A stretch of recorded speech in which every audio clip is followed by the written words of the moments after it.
2001, qui est en même temps le ministre d'État, le ministre de l'enseignement supérieur du Cameroun, le professeur Jacques Famango, qui a voulu ici valoriser son village natal, la forêt, le rocher, tout ce qui nous entoure. Quand nous jetons un coup d'œil à gauche, à droite. Le projet a pris corps en l'an 2000. Mais c'est en mars 2007 que le ministère du Tourisme donne l'autorisation d'ouverture du centre touristique de Kolandom. Dans le centre touristique de Kolandom, vous retrouvez trois composants essentiels. Vous avez l'hébergement, vous avez la restauration et vous avez les loisirs. En ce qui concerne l'hébergement, c'est un hôtel 3 étoiles avec au total 47 chambres et puis 51 de standing d'hiver. Les prix vont de 18 000 francs CFA à 63 000 francs CFA la nuitée. En ce qui concerne la restauration, le restaurant c'est le grand bâtiment en bas à gauche là-bas, avec beaucoup de carreaux en faille devant. Vous avez proposé de ce côté-là plusieurs mets, modernes comme traditionnels. Dans les loisirs, vous avez plusieurs activités. Vous avez entre autres la visite du site, la visite du musée des arts nègres de Kolandom, dans lequel sont répertoriées les 4 grandes aires culturelles du Cameroun, à savoir l'aire culturelle soudano-sahélienne, la Damawa, le nord, l'extrême nord, l'aire culturelle Bétifan, ou encore des peuples de la forêt, le centre, le sud, l'est, l'aire culturelle des Grasses-Villes, l'ouest, le nord-ouest, et l'aire culturelle Sawa les côtiers et ce sud-ouest.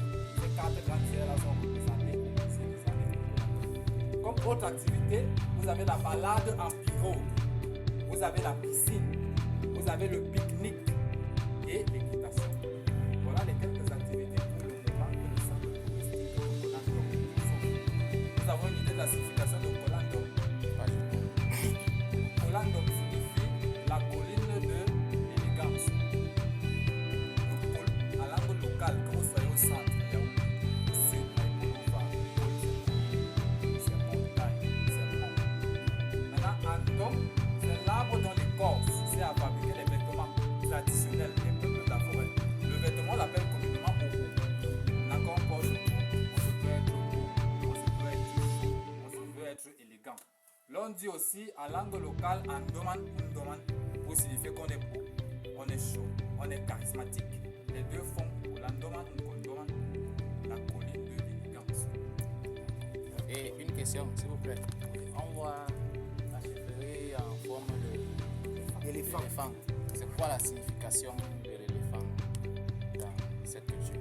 Bon, le chef a choisi l'éléphant pour faire quelque chose d'atypique. Déjà, nous connaissons le lion, nous connaissons la panthère, etc.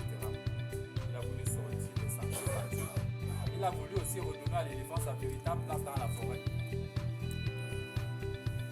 Le lion étant le roi de la savane, l'éléphant étant le grand animal, le mastodonte, l'animal majestueux, le plus grand que nous retrouvons dans la forêt. Il a voulu lui redonner un peu sa place dans la forêt. C'est bon, je reprends la question. J'ai vu que ça combine avec Kolandom et la colline. Tout est immense. Merci. D'autres questions, ça va? Pour le moment, Magnifique. nous sommes ici au centre. Ah, la chefferie en forme d'éléphant. J'espère qu'on viendra ici une fois que ce sera terminé.